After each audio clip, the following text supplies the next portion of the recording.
Hey there, skating fans all across the world. Your favorite skating TV show is back with me, Victor Thorpe, and your second favorite skating TV host, Mitch L. Whitmore. Number 2. We have a bunch of exciting news for you guys. We had European Championships. We have had trials, World Cup, World Champs trials for basically all the countries that are not part of Europe. And we're going to share most of those results and some other exciting news with you guys today. Yeah, some really big happenings. And actually, the Short Track Europeans is underway as we speak. So in our next show, we'll be sure to talk about that. This is Jordan Stolz, and you are watching GSN. But yeah, in the U.S., we should start out with that. I would say we kind of knew most of the names that were going to make the team, but we had two kind of special performances because they were the fastest time skated in those distances all across the world this entire season. Yep, Kimmy's 1,000 was really nice. Under 113 is always fun to see. First one of the year. Yep. I think another really big one was, it's got to be Jordan's. Which one of them? Well, which one? Every single race. He was pretty fast. He actually, I think the most impressive one of all was the one that he did not win. But he was a 13:17 in his 10,000, his 10,000 meter debut. This is his first actual time trial, 10,000 meters, and 13:17 is not too bad. No, what was even better than that is the fact that his final lap was a 28.4. 28.4. Which is the fourth fastest last lap of a 10K ever in the history of speed skating. Which tells me that at World All-Rounds, if he's within, the time that he needs, I would be really scared going into that last 8 laps, last 10 laps maybe, for Patrick. We talked a little bit about it before, and I don't know if we shared it with you guys, but we sort of estimate that Patrick will have to catch a full lap at least on Jordan with what we think he'll be ahead of time or ahead when they go into that final 10,000. Yeah, that's hard. I think it's 13:17. I think around a 30-second gap, and of course it'll depend on who's most primed for that competition. But you figure Jordan's going to win by a lot in the 500. He also skated 34.2 at these same trials, so 34.2 the same time that he skated a 13:17, and of course he's not peaking for our U.S. championships. But you give him 30 seconds going into 10K, I think it's going to be a super good matchup. That'd be so exciting. Now you mentioned it, he had a good 500 meter, a 34.2. He also did something that you don't need Google to research this, that nobody has ever done before. He skated that 500 meter, opened in 9.62. That was his first 100, which is pretty damn fast. Yep. That same day, he skated a 6:22 5K. Just to be able to accomplish those two things is not that wild, but do it by the same person the same day is something we've never seen before. And just based on what the rest of the guys' times were in the 5K, It's not that quick. by our estimation, maybe 12 seconds faster is what he could go at the World Cup if he were to race the 5K here. So, say maybe a low 9.6 or a high 9.5 on World Cup ice, and a 6:10 is all within his realm of possibilities. It's also a wild statement, but I'm going to go ahead and say that Jordan Stolz, for how good a skater he is, his personal records are not that impressive. We just mentioned how good he is from everything from basically a start to the longest distance we have, but he is still not in the top 10 on the adults calendar that combines all the times across all the distances. Well, and he has not done a 33 in his 500 yet, and why that's important is that he won Worlds last year in the 500. Yeah. He also won in the 1,000, and the 1,500. But his times are not crazy fast. 142 something in the 1,500. His 1,000 is pretty quick, but I think if he's ready for the World Cup here, you're going to see 33, 105, and maybe possible for the first under 140, but we'll see what the ice is like too. Yeah. Speaking of records that could be broken, at the European Championships, we saw, surprisingly, because it's not a high-altitude rink, we saw a world record. Yeah, now, Aaron Vane obviously is blazing fast these days. They have everything but altitude. I would say a lot of the times are going to be within the same ballpark when they actually do come here or go to Calgary. But an actual world record at sea level, crazy. And they looked really good all the way through. It isn't the team shoot. We should mention that. The Norwegians won Europeans by, I think, more than 6 full seconds to second place. And it's not like Europeans are not good at T-piece. We've seen the Italians medal at just about every World Cup the last 2 years. Okay. Yeah, and the Dutch are okay as well. But that race was... They did also go on to show in the coming days, after winning that race, breaking the world record, that the skaters on that team Petter Kongsau won the 1500 meter. Sander Eitrem also moved on to medal in the 5K. That it is an all-star team. And Sverre is one of the best skaters the last 10 years. You know, he has done some crazy things in the all-around competition. So they have the engines already, and of course now they've had more time to practice, actually pushing, being in sync. So I would say, you know, sorry to the U.S. guys, but they're the team to beat right now, and hopefully the U.S. guys can reclaim the world record. I guess I can't be favorites, but I hope they do it. I mean, I think also those two teams, like, besides obviously 3 good skaters in each of the teams, they're so good at this thing specifically. If you see Emery skating a TP, his skating position is made for that. And one thing I found really interesting is looking at the Norwegian team, the height difference between each of those guys, going from Sander Eitrem being one of the tallest skaters in the entire World Cup field, to Petter, pretty average person, to Sverre, where he's very short for a speed skater. Looking at those 3 go together is like, wow, that is basically the design of a time trial helmet in person. I found it interesting too, that they did put the biggest guy up front. They put that engine up front. I think it's been a thought from probably every team in the past. Like, do you put the smallest guy up front, or how do you break the win? Or do you just say put the big one? Tail. Just base it on their rhythm, but they obviously went big to small, and it worked. It didn't work. I can't argue against that.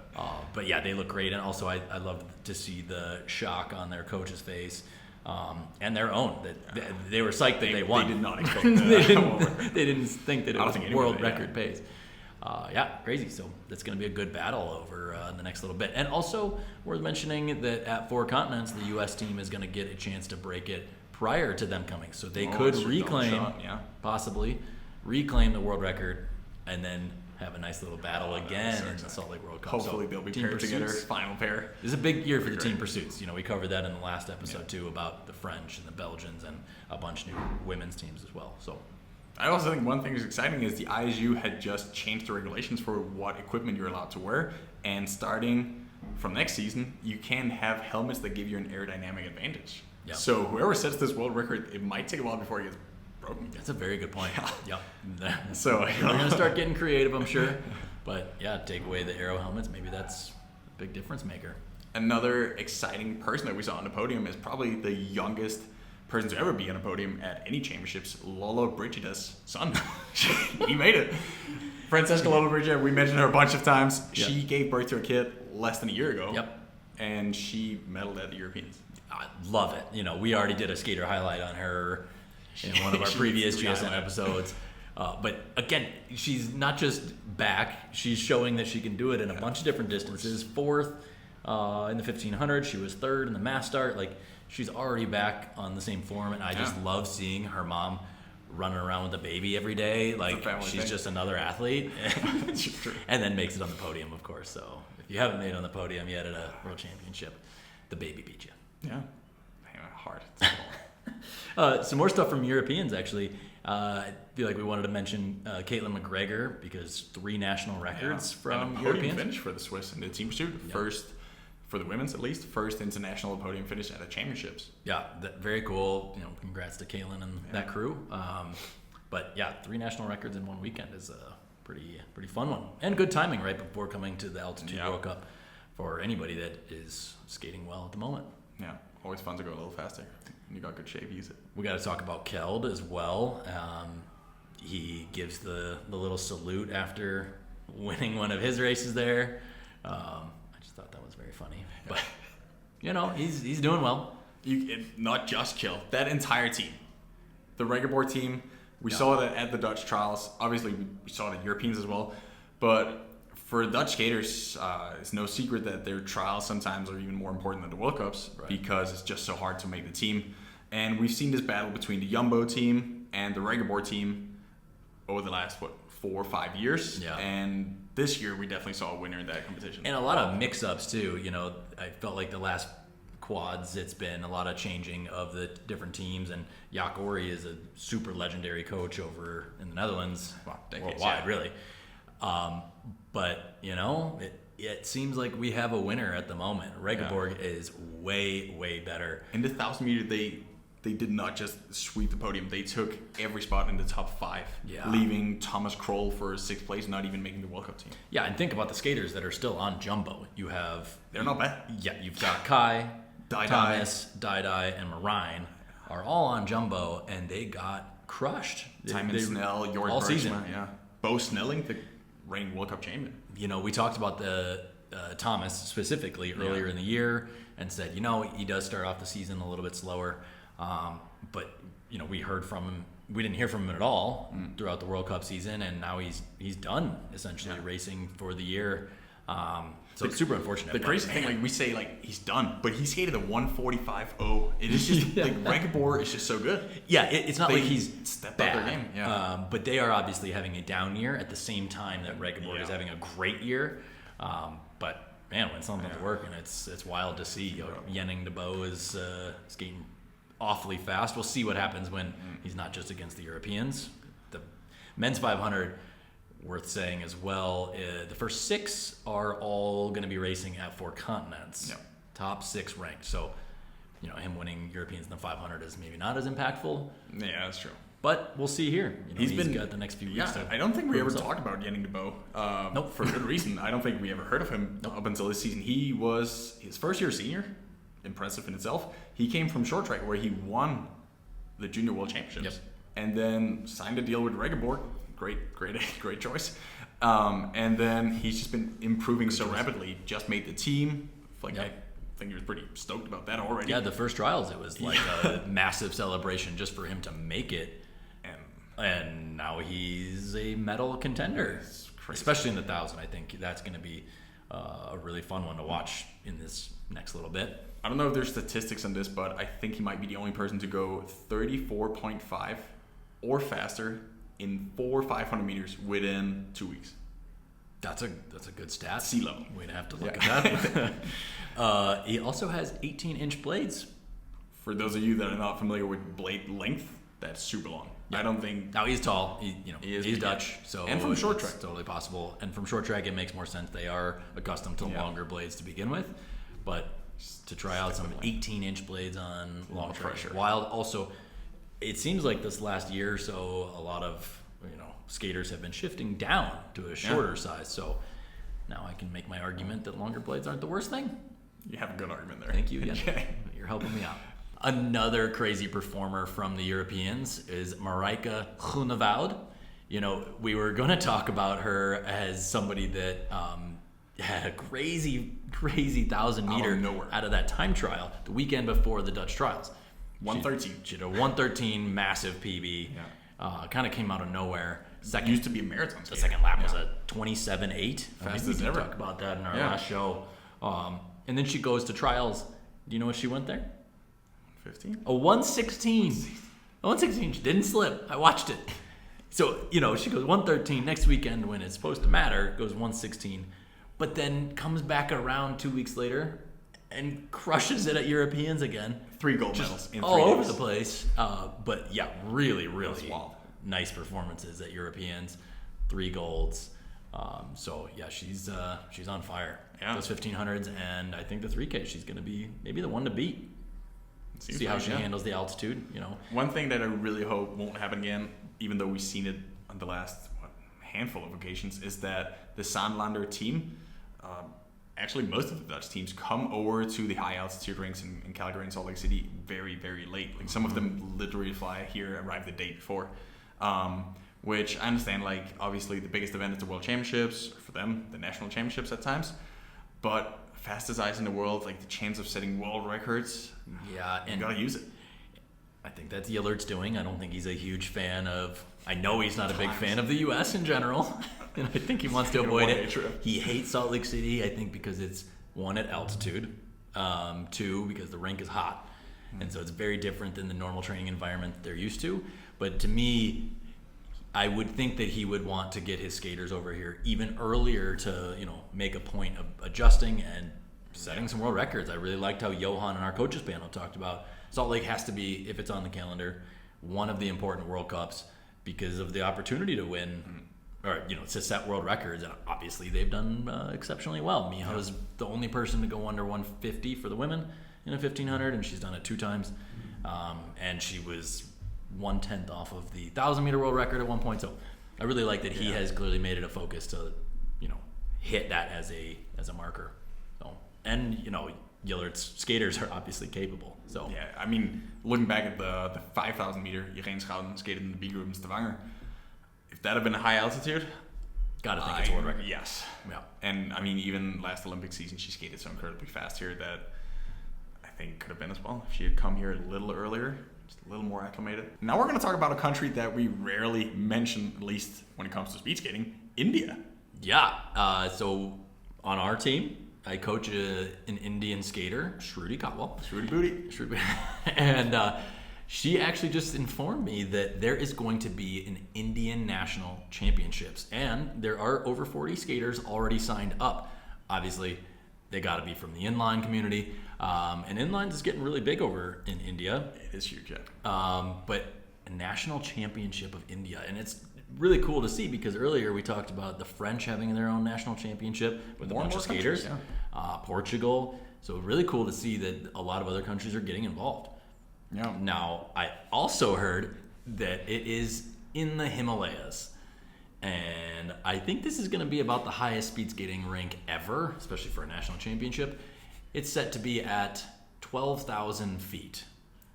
I wonder what Gillard thinks about That's that. up there. Yeah, I don't think he's going to be a big fan. Now, to give you a frame of reference, Salt Lake City, the oval is around 4,300 feet, 4,300 to 4,500 feet.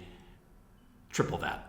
That's crazy. That's going to be up there. So I told her, don't do anything over 1,000 or you might actually die. I do think it's super cool. This is the thing, like coming from Denmark, we haven't had national championships since the 50s where we just did it on lakes whenever they froze in the center of the city. And I don't think this is the thing, like most of these countries where we don't have ice rinks, like they wouldn't even consider that. I think it's cool that India's like, well, we'll just find somewhere frozen. Where's frozen in India? Well, we know it's not the big cities, so let's just go towards Nepal, where Mount Everest is, and we're going to do our national championships right there. But I love it. I think that's really cool. Obviously, there's over 1 billion people in India, so if skating is something that can catch on, it's just 1%. Awesome. 1%. And I don't know if Shruti's had the conversation with you about this in the past, but India doesn't really do sports, and she mentions that like they don't have gym class, they don't do extracurricular activities just for fun. They have cricket and a few other sports that are around, but it's not like a thing in their culture like so many of our countries it is.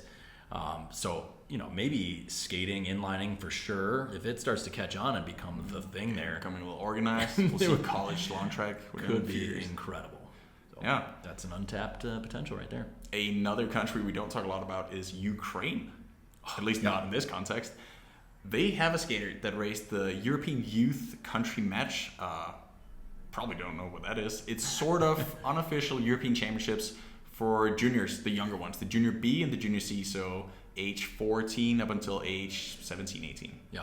And HLIB is his name. Not gonna attempt to pronounce it, but he skated some crazy fast times. The Junior C2, he did a 37.7 the same weekend that he did a 4 flat 3K.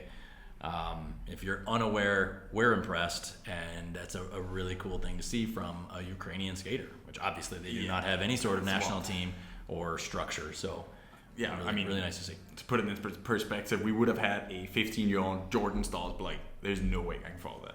Right. So, yeah, this kid is definitely one to watch. He is in the 1,500 meter, more than 2 seconds faster than the second fastest European in his age group. In Heerenveen. Pretty wild. Up against the Dutch. Speaking of, we should look up how fast Jordan actually went as a C2 for comparison's sake. Like, this kid's way faster than Jordan as a C2. Yeah, way faster. Yeah. But then, now, what's up next? I have no idea. Okay, up next, I think we're going to talk about some world records. Yes. What are you seeing in the next couple weeks as possibly breakable world records? We already talked about the team pursuit. I think it mostly comes down to how fast is the ice going to be. If the crew here in Salt Lake City make the ice as fast as we've seen it before, I do see a lot of world records getting broken because there is 2 shots. There's the 4 continents. The weekend after, there is the World Cup here. And obviously, it's the last World Cups before World Champs, more or less. So I think people are going to come into this very primed, close to their peak. And we've seen it across through the whole season that people are very competitive. The level is high. I know we have Jordan in the mix, so that could be a handful of world records. And then we've also seen the women's 1,000 meter, the women's 500 meter I think is hard to beat, even though we have a high level, because Sangwa Ali's 500 meter. Yeah. And a little. Yeah, I think the 500s are safe. I think the men's 500 is more feasible, but that women's 500 36.36 is out there.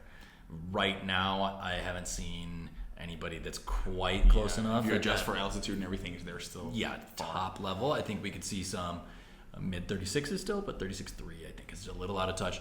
The men's 500 I think is also not going to happen. Yeah, same. Again, based on, we'll see how fast the ice is, but I'd say Morishige or Gao, maybe Laurent have chances at it. But 34s at least. For sure, I think we'll see quite a few, maybe 6 or 7 guys go under 34, but I don't think one that's hard for me at least. I think it's the 1,000, the men's 1,000, because I look at Jordan like, wow, when he puts together a good one here, he's going to be so much better than the rest. But then I look at Pavel Kalishnikov's world record. Yep. That is basically a second faster than anyone's ever gone.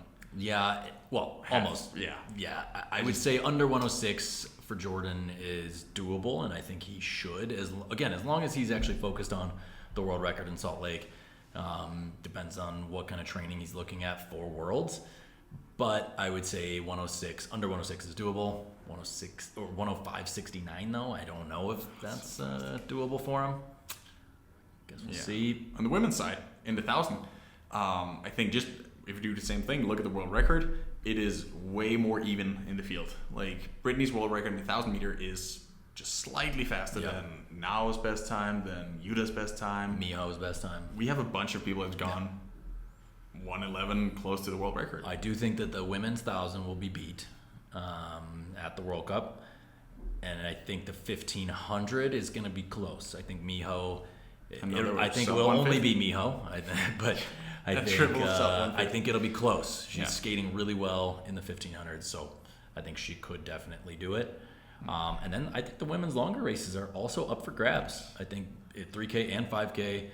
Obviously, only the 3K is going to be skated here, but I think it's doable. And then maybe in Calgary we'll see a world record in that 5K. I think the interesting thing about the women's 3K is that we're like, could probably happen, but I'm pretty sure neither of us will have any idea who it could be. We would have said Irene Schouten, but then we see Ragnar Wiklund winning more World Cups. Then we see Marijke Groenewoud come out of nowhere and win Europeans. Like, which one of them? I think at the moment I would probably put my money on Marijke, but again, she's, like we talked about, pretty up and down. So I guess we'll see which weekend she's really geared up the most for, and if the ice is fast enough those weekends. What do you think about the men's 5K? Because Patrick Rowe skated a 6:05 in Heerenveen. If you adjust for air pressure, looking at different times, that could get very close to a world record. Ted Jan's been out there saying, I am going for it. I believe I can get it. We have a bunch of people that are fast. But. Oh, man, I don't want to doubt Ted. But I would say that I think Patrick is skating really well in the 5Ks. Consistently. Consistent 5Ks. 10K, not so much. But there's no 10K. Yeah, one. I think he'll come around for the one in Calgary. But I think it will be very close. I think it'll be 6:01 or 6:02, and whether that's under 6:01, we'll see. But I'm going to say it's going to be right on that time. Again, for most of these predictions, we would have a much better idea if we could know the air pressure, if we knew how the ice is going to be. Because, we're talking not seconds, but hundreds of seconds, and, it's coming down to the air pressure. Yeah. So for a cloudy day. Yeah. Team pursuit, though, we know that's happening. It's gotta. It's just a matter of how many. Yes. How many seconds does it get beat by? That's the men's. What do you think about the women's? It's a tough one. I'm not sure which team would be the one to actually do it. I think if the Canadians get Isabel back, they definitely have a chance to do so. Also depends on the Japanese if they decide to use Miho and their full A team, but I'm going to go with a no for the women team pursuit. We haven't seen any mind-blowing performances. Yeah. The way we saw the Norwegians recently. Yeah. On the men's side. To cover our trivia question from last week, we asked, what is the only male skater, that has competed in both short track and long tracks at the same Winter Olympics? Bonus information that we learned since we made that episode, he biked from one oval to the other because he was in a rush skating the same day in those two. Yeah, we appreciate the comments below because that was very helpful to us. 1,500 meter short track and 5,000 meter long track. But a lot of you got this answer correctly. It is Harold Silovs From the Latvia. And the first one to answer correctly is our teammate, Oliver Grove. So, World Cup tickets. Thankfully, we don't have to cover any accommodation. And he's not going to be here for the World Cup, so. The rest of you have a chance of winning World Cup tickets for the next World Cup in Quebec, Canada. Our next trivia question is a tricky one. It is sort of a complicated question. Yeah. So, Jordan Stoltz skated an amazing 10K, but that also means he took himself out of a very untraditional competition. Who is the fastest, what man is the fastest to ever skate a 5,000 meter, the fastest 5,000 meter ever skated by a person that has never even done a 10K? And what was that time? I wouldn't even have a guess on this one. That's a toughie. So that was a little tricky. The fastest time any man has ever skated a 5,000 meter in without having ever skated a 10K. Interesting. I just want to throw a teaser out there because we made a super exciting episode. If you're really into skating, a little bit of a nerd section, we made the Coach's Corner. It's published. Was that a thing people should watch? It's awesome. Even if you're not a skating fan, tell your friends that are fans of sports or if they're in other sports. But it was really insightful, and those 4 coaches were, super gracious with their time, and we're planning to get more of that in the coming weeks. So really check it out. That would actually be a good moment to also ask you guys, if you think of a speed skating coach that could be interesting for us to talk to, invite him on the next episode of the Coach's Corner, let us know in the comment section below. We have basically all the coaches here at our disposal if they agree. Yeah, at least one so far has already agreed, and we'll give that away. Bob Corby, so Jordan's coach, has agreed to come on and share us with his presence. Yes. Yeah. And share the secrets, Other than that, stay tuned here on the channel. There's going to be some exciting top 10s, the weirdest techniques, and the biggest one-hit wonders will be up next. You don't want to be on that list. Well, maybe you do. If it's at the right time. That's true. Well, thanks for tuning in, and be sure to comment below. Yeah. That's all for us.